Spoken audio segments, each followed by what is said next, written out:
So as an artist, I have to make a statement about this, and as an artist, I will. As a person, as a lady, as a person who suffers pretty serious mental illness, like debilitating, I can't work if I don't have medications that are correct, things like that. When you get mental illness, you're usually in your early 20s, late teens, and the way the Social Security works is that you have to put points in. So pretty much anyone with a mental illness is on the lowest rung of Social Security money, and there's no housing. I get 800. That I did find a room to rent, um, so I have a room to rent, but that takes up all my money, and I have to work part time to take care of things like food and stuff like that. Art supplies. I don't have a studio. I mean, my studio is my room. It's so small.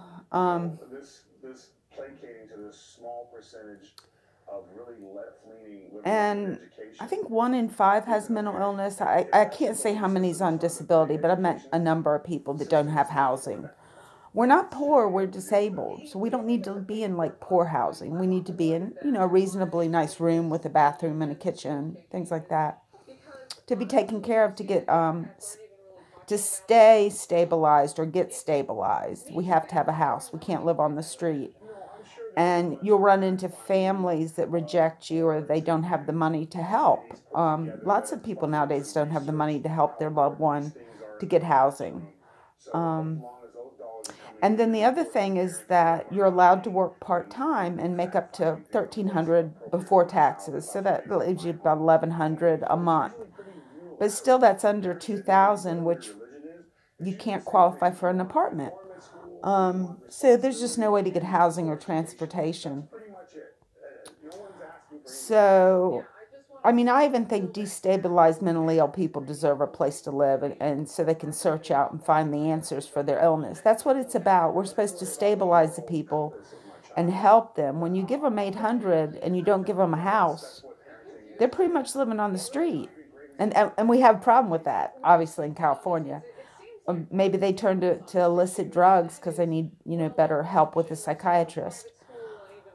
Maybe the stigma prevents them from going to a psychiatrist because it's hard to get a job. I have one. I was lucky to get a good manager, and she hired me despite the fact that I was on disability. And when you say you're on disability and you can only work 20 hours a week, they want, they're going to know why. You can't just lie about it.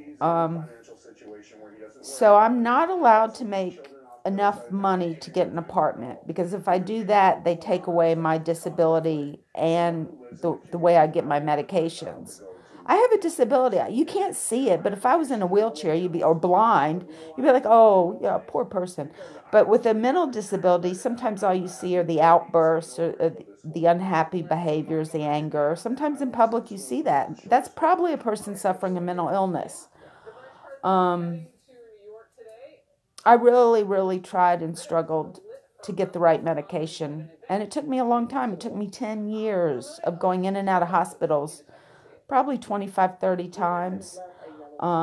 It was not fun. It was deadly. I tried to kill myself a couple of times. And it affects kids. I have 3 kids. I had kids when I was younger.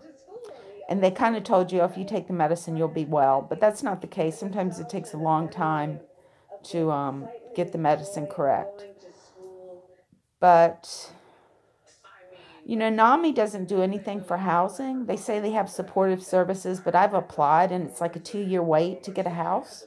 You're disabled now. You need a house now. So when you go and ask, and you're on disability, Social Security disability, they put you in a house, a place to live with no bed bugs, not in a poor neighborhood where there's violence. You don't need that stress. You're disabled. You're not lazy. And I can only see how it's affected my family, just not myself. It's worried my kids, and at times they've given me a place to stay, and that's not fun to have your mother-in-law staying at the house. I mean, it's great to be a grandma and a mother-in-law, but they don't want you living with them. I've had some really wonderful adventures that I decided to do, and I was also maybe a little hypomanic. I'm not sorry I did them, but it was a struggle not having money to do it. Like, if I had a better job with savings, I wouldn't have ended up homeless in LA.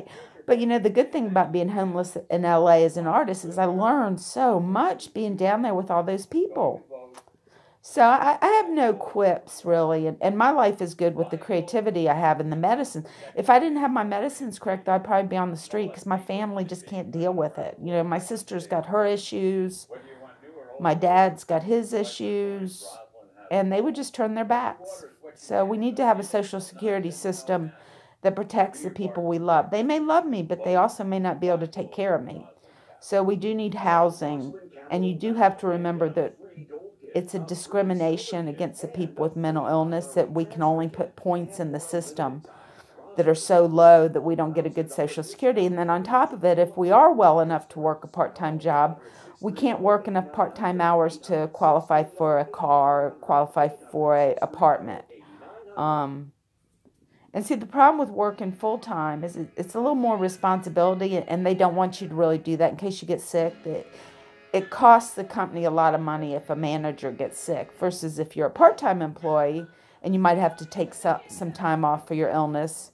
It's not as big a deal. And also, it may take 5 years, 6 years, but if you stay stable at a part-time job, it may end up that they can hire you full-time. I mean, you may be stabilized well enough, but it's going to take some time. And see, you can't have a car and you can't have an apartment. Is that smart? It's dumb. It's really dumb.